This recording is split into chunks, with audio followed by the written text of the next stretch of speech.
Hola, bienvenidos. En este vídeo tutorial veremos cómo podemos generar matrices o tablas utilizando R. Veremos cuál es la diferencia así en general entre matrices, arrays y tablas, diferentes modos de crear matrices y arrays y cómo crear tablas y por qué son útiles. Bien, una matriz es una especie de generalización bidimensional de un vector. Contiene lo que se conoce como vectores filas y vectores columnas. Un array, en cierto modo, es una generalización multidimensional de una matriz. En general son lo mismo, pero aquí tenéis un ejemplo de lo que sería una array o una matriz tridimensional. Las matrices normalmente tienen vectores columnas y filas. Sin embargo, en las arrays o en las matrices tridimensionales como esta pueden ser cuatridimensionales, 5 dimensionales y una infinidad de dimensiones. Pues, por ejemplo, tenemos vectores columnas, vectores filas y también tenemos vectores profundidad. ¿De acuerdo? Bien, a partir de un vector podemos crear matrices o arrays utilizando la función dim. También podemos crear matrices utilizando propiamente la función matrix o matriz. Podemos utilizar también la función array para generar matrices y arrays. Y para crear tablas, entre otras, podemos utilizar la función table o table o asTable para transformar un objeto que teníamos previamente en otro formato, por ejemplo en formato matriz, en una tabla. Las tablas son muy útiles, por ejemplo, cuando queremos crear gráficos estadísticos, como por ejemplo diagramas de barras o diagramas o gráficos de sectores. Ya lo veremos en su debido momento. Bien, vamos a verlo en un ejemplo cómo funciona en código. Bueno, aquí en primer lugar, en la línea de código número 6, tenéis un comando que genera un vector llamado v de longitud 30, que serían los 30 primeros valores, como veis aquí, del 1 al 30, ¿de acuerdo? Aquí en la línea 9, lo que se genera es, o lo que se dice es que las dimensiones de v sean 10 y 30. Si lo ejecutamos y vemos ahora el contenido de v, lo que tenemos es una matriz, con 10 filas y 3 columnas. Eso es lo que nos ha hecho, es decir, nos ha generado una matriz bidimensional con filas y columnas cuyas dimensiones son 10 y 3. Fijarse que el primer número de la función dim se refiere a las filas y el segundo número a las columnas. Aquí tenemos otro vector que se va a llamar v2, que también va a ser los números del 1 al 30. Aquí los tenéis.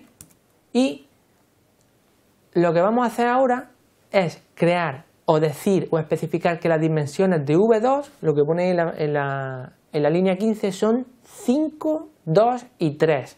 Fijaos cuál es el aspecto que toma v2 ahora. A ver. Aquí lo tenemos. v2, perdón, a ver si puedo subir. Es que como las letras son muy grandes no tenemos perspectiva. Aquí tenéis, v2 tiene, dijéramos, 3 tablas diferentes, cada una con 5 filas y 2 columnas. Esta sería la primera tabla, que contendría los números del 1 al 10. Esta sería la segunda tabla, que contendría los valores del 11 al 20, de nuevo con 5 filas y 2 columnas. Y esta sería la tercera tabla, que contendría de nuevo 5 filas y 2 columnas y que contiene los números del 21 al 30. Podemos crear también, ahora podemos crear matrices también con esta función, con la función matrix.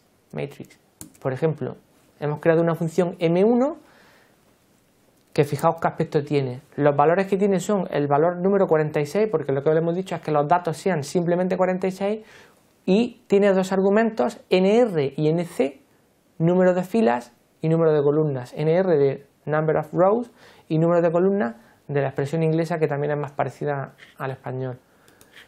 Podemos crear, aquí tenéis en la expresión, en el siguiente código, en la siguiente línea, en la 23, tenemos otra forma de crear matrices, por ejemplo M2, que va a contener los valores de 1 a 4.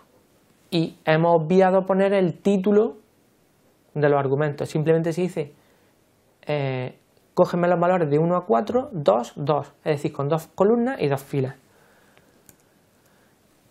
Vamos a crear aquí una array, una matriz de nuevo, que se va a llamar Z, cuyas dimensiones van a ser 4 por 4. Pues fijaos, aquí tenemos y que contiene los números del 1 al 16. Ese es otro ejemplo. En la línea de código 31, por ejemplo, vamos a crear lo mismo, una array o una matriz multidimensional donde vamos a tener los números del 1 al 32, vamos a tener 4 columnas y 4 filas por tabla y 2 tablas diferentes. Aquí lo tenéis, ¿de acuerdo? Este sería el aspecto que tendría Z2, ¿de acuerdo? Aquí lo veis.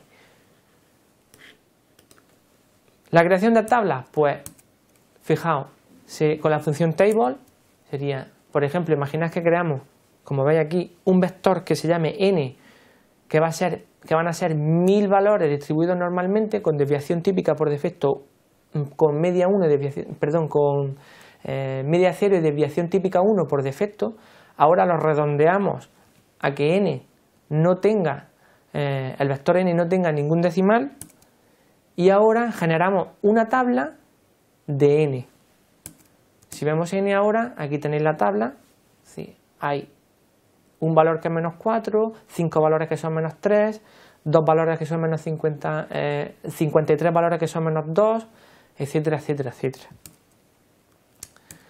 Con la función table podemos crear, como hemos dicho anteriormente, un gráfico de barras. Ya lo veremos con más detenimiento cuando llegue su momento, pero fijaos, aquí tenéis un gráfico de barras. Y con la función tabla, también, o como asTable, podemos transformar una matriz previamente creada, por ejemplo la matriz M1 que teníamos anteriormente, en una tabla.